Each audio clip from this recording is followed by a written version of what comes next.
Tom Baker hated the maintenance shifts in Section D7. The lower levels of the Lunar Research Station were always too cold, too quiet, and filled with odd shadows that played tricks on his eyes. The steady hum of life support systems and the occasional ping of settling metal were his only companions as he made his way through the narrow corridors, tablet in hand. "Just 4 more hours," he muttered, checking off another system on his maintenance list. His breath formed small clouds in the chilly air. The station saved power by keeping unused sections at minimum temperature, and D7 hadn't seen regular use in years. The beam of his flashlight swept across the walls, catching the usual sight of pipes, cables, and storage containers. But something was different today. In a corner where there should have been nothing but blank wall, a faint blue glow caught his attention. Tom moved closer, his boots echoing on the metal floor. "That's not on any of my charts," he said, frowning at his tablet. The glow came from behind a section of wall panels that looked slightly different from the others. Newer, perhaps, or made from different materials. Curiosity got the better of his caution. Tom set down his tablet and began examining the panel's edges. His fingers found a small depression, and with a soft click, the panel swung open. "Holy!"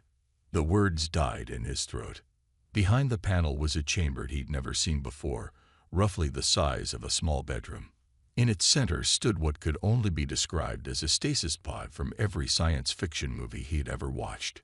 Its surface was smooth, almost liquid-looking, with patterns of soft blue light pulsing across it in slow waves. But what made Tom's heart nearly stop was what he could see through the pod's transparent top. A woman.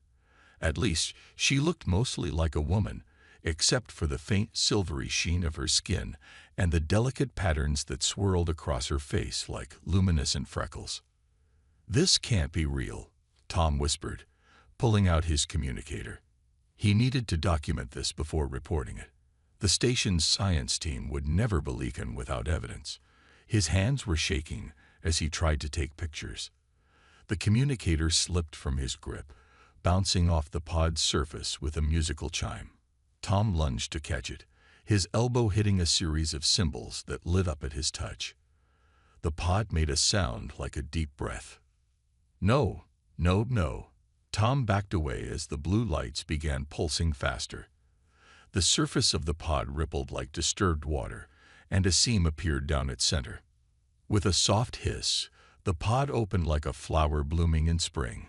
The air filled with a sweet scent, like morning dew and something alien he couldn't identify. The woman's eyes opened, revealing irises that shimmered with all the colors of dawn. She sat up slowly, movements graceful despite what must have been years of sleep, her gaze fixed on Tom, who stood frozen between fear and amazement. A smile spread across her face, making the patterns there dance like starlight on water. When she spoke, her voice was melodious and surprisingly clear. "Hello, Awakener," she said in perfect English. "I am Lyra. You have roused me from my long sleep, and by the ancient laws of my people, we are now bound together." She tilted her head, still smiling. "I have so many questions about your world. Shall we begin?" Tom's mouth opened and closed several times before he managed to find his voice. I need to call my supervisor." Lyra gracefully stepped out of the pod, her silvery environment suit catching the light. "Oh, how wonderful. More humans to meet, but you must introduce me to them properly. Awakener. It's tradition." She linked her arm through his, either not noticing or choosing to ignore how he stiffened at the contact. As Tom fumbled for his communicator with his free hand, he had the sinking feeling that his life had just become far more complicated than any maintenance shift had prepared him for. Looking up at him with eyes full of curiosity and excitement, Lyra spoke again. "I hope you're ready, Awakener. We have so much to do, and I haven't been awake in 300 years." The next few hours in the Lunar Research Station were pure chaos. Tom sat in the main conference room, trying to make himself as small as possible while Captain Brown paced back and forth. 6 different screens showed the faces of Earth's top officials, all talking at once. Lyra, on the other hand, seemed to be having the time of her life. "And this is what humans call coffee?" she asked, picking up the captain's mug. Before anyone could stop her, she drank it all in one gulp.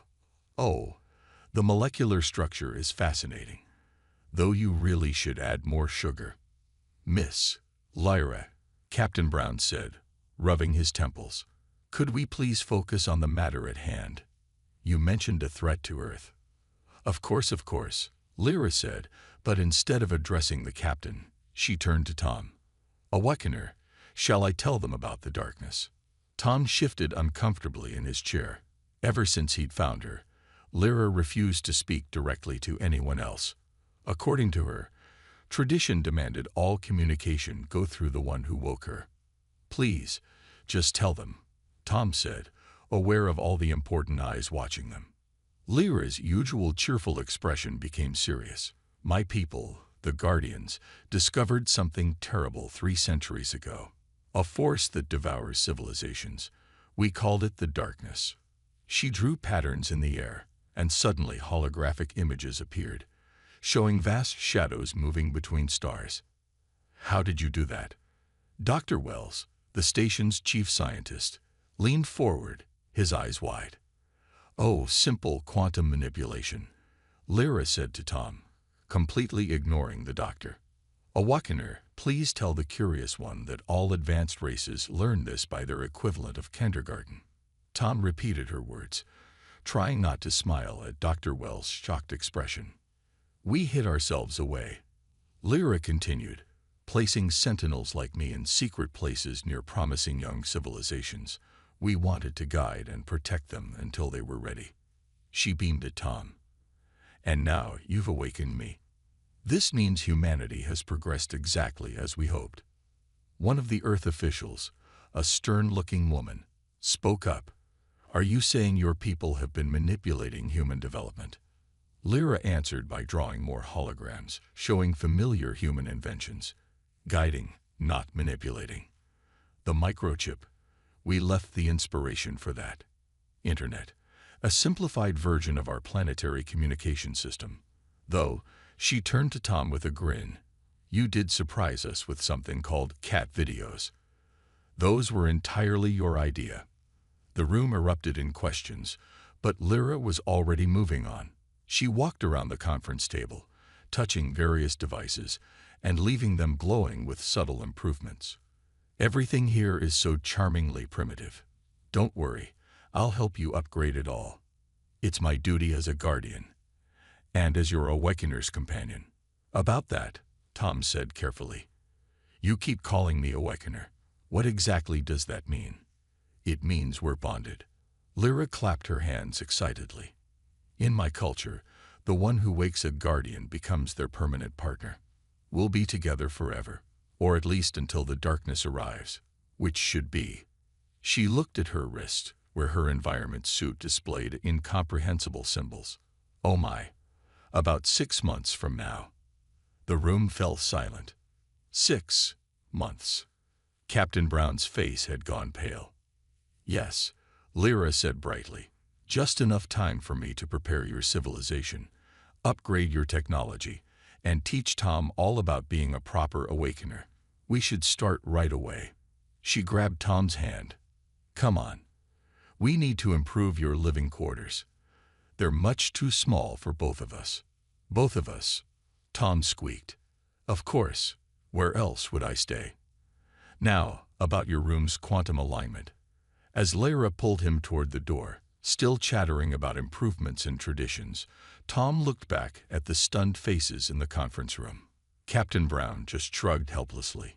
Tom had a feeling this was just the beginning of his very strange new life with an alien roommate who literally wouldn't stop. 3 weeks after finding Lyra, Tom was beginning to understand the true meaning of exhaustion. He stared at his reflection in the bathroom mirror, noting the dark circles under his eyes. The sound of cheerful humming drifted through the door. "Awakener, I've just had the most wonderful idea about improving the station's waste management system." Tom groaned. "Lyra, it's 3 a.m. Earth time."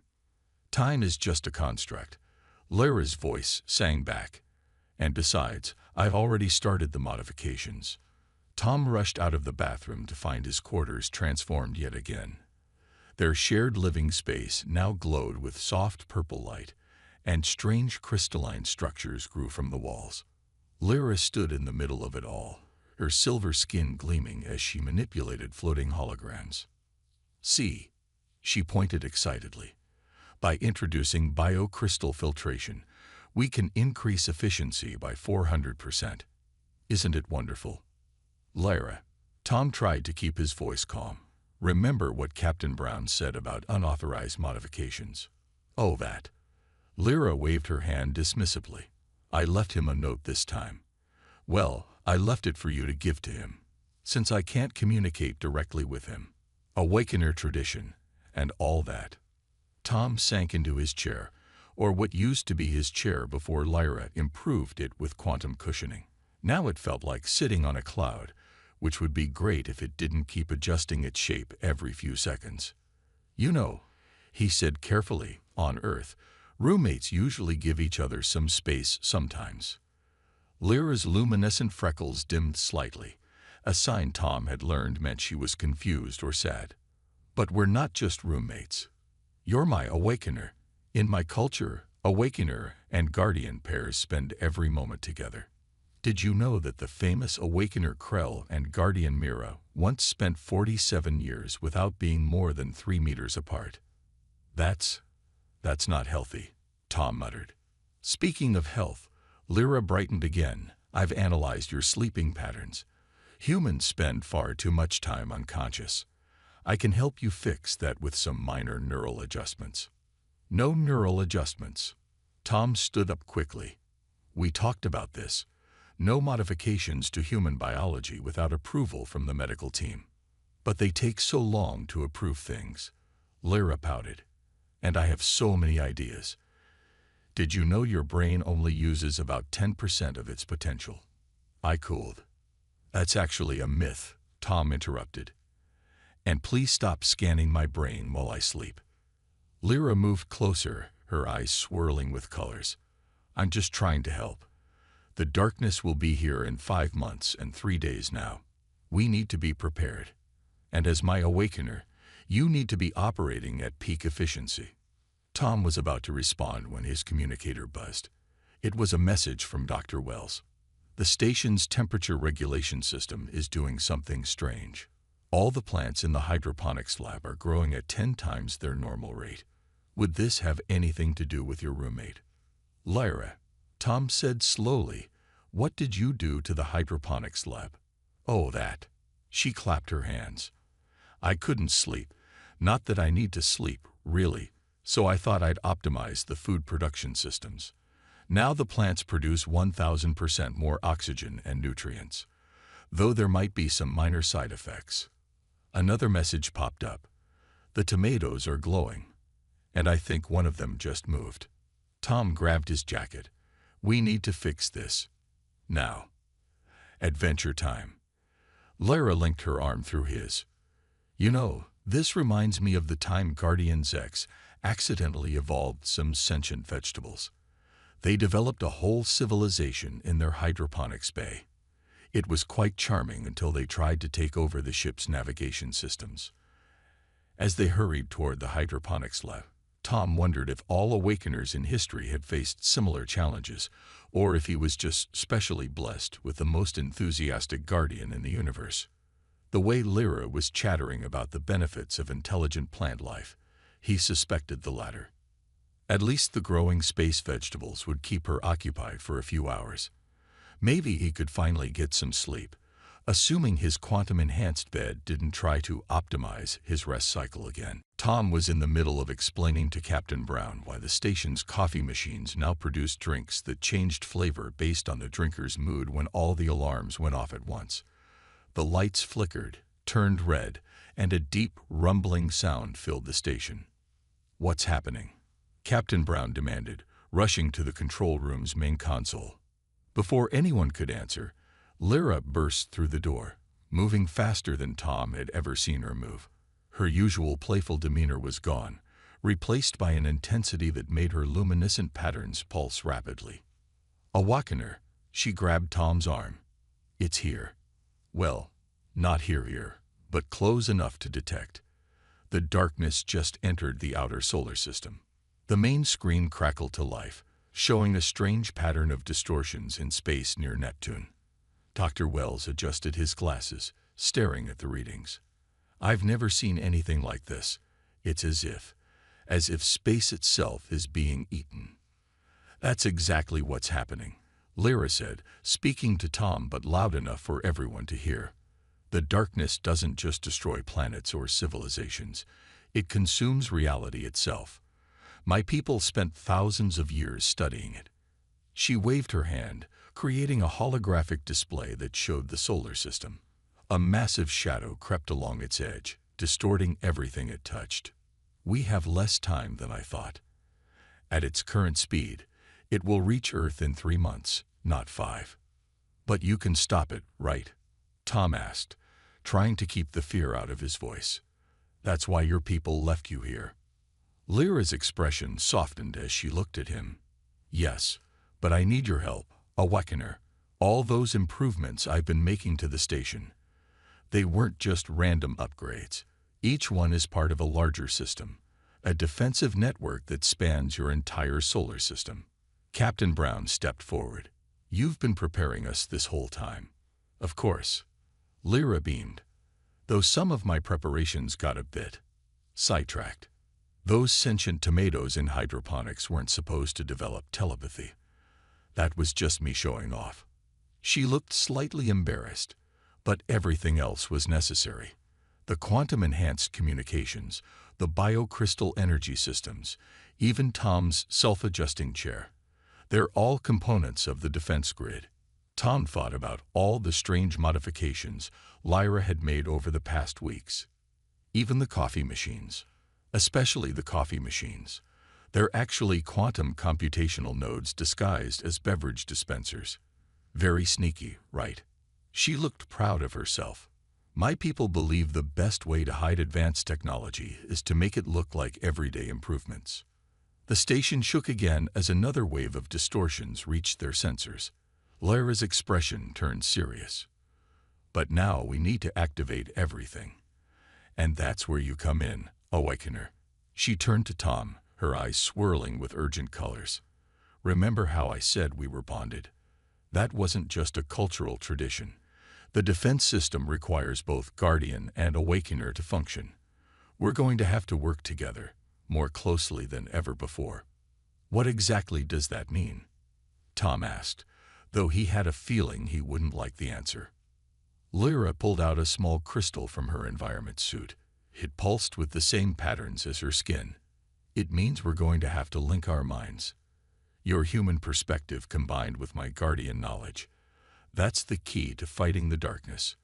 My people learned long ago that no single species can defeat it alone. The room fell silent. Tom stared at the crystal, then at the screen showing the approaching shadow, then back at Lyra. Will it hurt? Only if you resist, Lyra said cheerfully, then quickly added, that was a joke. I've been studying human humor, but seriously, it's perfectly safe, probably. Are you ready? Another alarm blared as the shadow consumed a small Kuiper belt object. They were running out of time. Tom took a deep breath. Do I have a choice? There's always a choice, Awakener, Lyra said softly. That's why my people chose to guide humanity rather than control it. But right now, we really need to hurry before the darkness notices us. Also, the quantum coffee machines are getting anxious. They're achieving consciousness faster than expected. The mind-linking process wasn't anything like Tom expected. He thought it would feel like an invasion, like someone rummaging through his thoughts. Instead, it felt like remembering things he never knew he'd forgotten. Oh, Lyra's voice echoed both in his ears and his mind. Your brain is adapting much faster than standard human parameters. Those quantum-enhanced meals I've been secretly feeding you really helped. You've been what? Tom started to ask, but then a flood of knowledge hit him. Suddenly he understood why Lyra had modified everything in the station. Each change was part of an intricate plan, like pieces of an enormous puzzle. Focus, Awakener. Lyra guided him through the stream of information. They stood in the control room, their hands joined around the glowing crystal. Look for the patterns. See how everything connects. Through their shared consciousness, Tom saw the truth. The entire solar system was filled with hidden Guardian technology. Ancient satellites disguised as asteroids. Defense platforms sleeping within every planet's rings. Even Earth's moon, his home station's very foundation, was actually a massive Guardian installation. We've been watching over humanity since you first looked up at the stars, Lyra explained, nudging your development, protecting you from cosmic threats. Those UFO sightings humans keep reporting, usually just us fixing our equipment. Captain Brown and Dr. Wells watched in amazement as Tom and Lyra began speaking in unison, their skin glowing with matching patterns. Holographic displays filled the room, showing thousands of hidden installations activating across the solar system. The coffee machines are fully online, Tom said, surprised to find himself understanding their quantum communications. They're linking with the hydroponics lab's sentient tomatoes to form a secondary defense network. See, I told you those tomatoes would be useful. Lyra's joy bubbled through their connection. Though we should probably stop them from trying to unionize right now. Tom felt a headache building as more knowledge poured in. He saw the full history of the Guardians' mission on Earth. They had been there during humanity's greatest achievements, quietly helping from the shadows. The first moon landing. They cleared dangerous space debris from the flight path. The Internet, a simplified version of their quantum communication network. My people believe every civilization must grow on its own, Lyra explained to the room, using Tom as her voice. We only help avoid disasters and speed things along a little. Like that time, we had to stop a solar flare from wiping out all Earth's electronics in 2012. Dr. Wells dropped his tablet. That was you. Oh yes, and remember I2K. You're welcome. Lyra's cheerfulness flowed through their link, making Tom smile despite the gravity of the situation. Though we did accidentally cause that whole crop circle trend.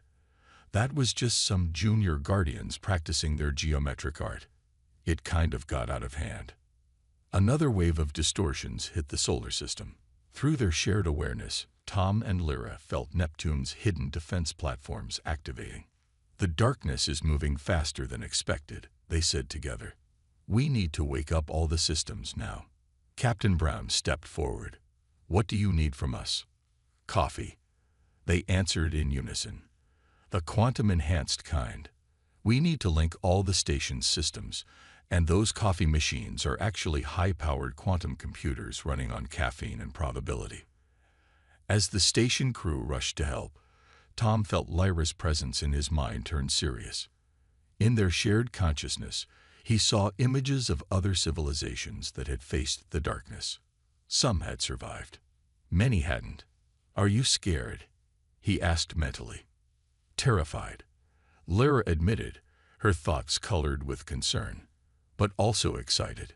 No Guardian has ever linked this deeply with their Awakener before. We're making history. Also, I think we accidentally gave the station's cleaning robots consciousness too. They're starting a book club. Despite everything, Tom laughed. Even facing a reality-devouring cosmic horror, Lyra couldn't help being Lyra. And somehow, that made him feel better about their chances. Ready for the next step? She asked. Do I want to know what it is? Probably not. But it involves quantum physics, your toaster, and possibly time travel. Tom sighed both mentally and physically. Of course it does. The lunar research station had transformed beyond recognition. Crystalline structures pulsed with energy throughout every corridor, and streams of quantum data flowed like rivers of light along the walls. In the center of it all, Tom and Lyra worked in perfect sync, their minds still connected through the Guardian crystal. Uranus defense grid is online, Tom announced, his voice overlapping with Lyra's. The darkness just consumed its outer moon, but the shield is holding. Through their mental link, they felt the ancient Guardian technology awakening across the solar system. Each activation sent ripples through their shared consciousness. It was like watching a massive machine slowly coming to life, piece by piece. The sentient tomatoes have successfully integrated with the station's quantum network, Lyra reported cheerfully. They're actually quite good at complex calculations, though they're demanding better growing conditions and a retirement plan. Captain Brown, who had given up trying to maintain normal protocols days ago, just nodded. Give them whatever they want. How long until the darkness reaches Saturn? Tom and Lyra checked their quantum calculations. 47 minutes, but we have a bigger problem. They gestured at the main screen, where a new pattern had emerged in the darkness's approach. It's learning, adapting to our defenses. We need to wake up the final system. What final system? Dr. Wells asked, looking up from his readings. Lyra's excitement bubbled through their mental link. The one hiding inside your moon, of course. Why did you think my stasis pod was here? The entire lunar base is built on top of the biggest Guardian installation in your solar system. Tom felt Lyra's memories flow into his mind. He saw how her people had hollowed out sections of the moon eons ago, filling them with technology beyond human understanding. The lunar base had been deliberately positioned above one of the main access points. We need to go outside, they said together. The activation point is about half a kilometer from the base. In case you haven't noticed, Captain Brown pointed out, there's a reality-eating shadow heading our way. Is this really the time for a moonwalk? Just then, the quantum coffee machines chimed in with a series of urgent beeps. The sentient tomatoes added their own psychic warning. Through the station's windows, they could see Saturn's rings beginning to distort. We don't have a choice, Tom and Lyra explained. The lunar installation is the keystone of the entire defense network. Without it, everything else will fail. Minutes later, they were in their spacesuits, or rather, Tom was in a spacesuit while Lyra simply adapted her environmental suit for vacuum. They moved across the lunar surface in long, bouncing strides, their minds still linked, sharing every thought and sensation. You know, Tom thought at her, when I signed up for lunar maintenance duty, I didn't expect to end up trying to save reality itself. And I didn't expect my awakener to be so good at quantum physics, Lyra's thoughts replied. Though you're still terrible at temporal mechanics. That time loop you created in the kitchen yesterday took hours to fix. That was your fault. You tried to upgrade the microwave to cook food yesterday. Their banter was interrupted as another shockwave hit. Through their connection to the defense grid, they felt Jupiter's shields straining against the darkness. The giant planet's hidden guardian platforms were buying them time, but not much. They reached a seemingly ordinary patch of lunar soil. Lyra raised her hand, and patterns of light spread from her fingers, revealing complex geometric designs hidden beneath the dust. Ready? She asked both mentally and aloud. Tom nodded. Will this be dangerous? Oh, definitely. Lyra's thoughts were bright with excitement. We're about to channel enough energy to power a small galaxy through our bodies. The good news is, I'm 90% sure we'll survive. And the bad news? Well, there's a small chance we might accidentally turn the moon inside out, but don't worry. I calculated the odds, and it's only a 15% possibility. The sentient tomatoes double-checked my math. Before Tom could protest, the ground beneath them began to glow. The final defense system was awakening, and there was no turning back now. Through their mental link, Lyra sent one last thought. By the way, if we survive this, we should really talk about your SOC organization system. It's horrifyingly inefficient. Light erupted from the lunar surface, forming a pillar that stretched into space. Tom and Lyra stood at its center, their minds merged more completely than ever before. Through their shared consciousness, they felt the moon's ancient machinery rumbling to life beneath them. Is it supposed to make that sound? Tom thought nervously. More or less, Lyra's thoughts replied. Though the grinding noise is new, probably just a few million years of dust in the gears. The darkness had reached Saturn now, its rings twisting and vanishing into the void. But as the lunar installation powered up, something remarkable happened. Golden energy began flowing from every Guardian installation they had activated, forming a vast web throughout the solar system. Inside their merged consciousness, Tom and Lyra worked together, directing the energy flows. Tom's human intuition combined with Lyra's Guardian knowledge created something entirely new, a defense that neither species could have managed alone. The quantum coffee machines report all systems at maximum power, they announced together. The sentient tomatoes are providing additional computing support, though they want overtime pay. Captain Brown's voice crackled over their comms. Whatever you're doing, keep doing it. The darkness is slowing down. They were. Through their mental link, Tom and Lyra poured everything they had into the defense network. The golden web of energy began to pulse, each beat pushing back against the consuming void. You know, Lyra thought as they worked, no Guardian and Awakener pair has ever achieved this level of synchronization before. We're making history. Also, we're probably breaking several laws of physics. Can we worry about the physics violations later? Tom replied mentally. Reality eating shadow to deal with first. The darkness reached Jupiter, but this time something was different. The golden energy web caught it like a net, holding it in place. Through their connection to the defense grid, Tom and Lyra felt the ancient Guardian technology doing what it was built to do, not just stopping the darkness, but beginning to unmake it. Now comes the tricky part, they said together.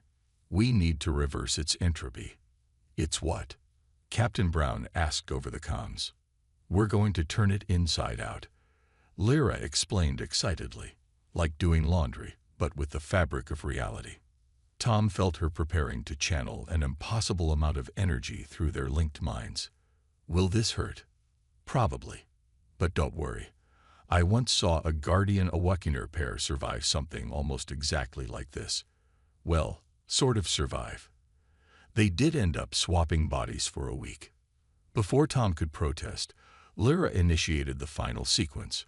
Golden light blazed from every Guardian installation in the solar system, channeling through the lunar base and into their joined consciousness. For a moment, Tom felt like his mind was expanding to fill the entire solar system. The darkness writhed, caught in their golden web. Then, with a sound that somehow managed to be both a bang and a whisper, it collapsed in on itself. Where it had been, stars shone again, undimmed. Tom and Lyra fell to their knees on the lunar surface, their minds slowly separating back into individual consciousness. Through the station's windows, they could see cheering crews celebrating. Did we just? Tom gasped. Save your entire solar system? Yes. Lyra beamed at him through her environment suit, and we only broke 3 fundamental laws of physics doing it. 4 if you count that thing with quantum-entangled coffee machines, which I don't because they volunteered. As they made their way back to the station, Tom finally asked the question that had been on his mind. So, what happens now? With the darkness gone, will you be leaving? Lyra linked her arm through his, a gesture familiar after their shared mental experience. Leave? Of course not. First, we have so much cleanup to do. All those defense installations need maintenance. The sentient tomatoes want to start a democracy, and someone needs to teach your species about proper quantum physics. She paused, her patterns glowing softly. Besides, you're my awakener. We're stuck with each other now. I hope you don't mind. Tom looked at the Earth hanging in space before them, then at the alien who had turned his life upside down and helped him save humanity. I think I can live with that. But can we agree on no more unauthorized upgrades to my toaster? Of course, Lyra said brightly. Though I should mention your refrigerator has achieved enlightenment and wants to start a meditation class. Tom sighed, but he was smiling. Some things would never change, and maybe that wasn't such a bad thing after all.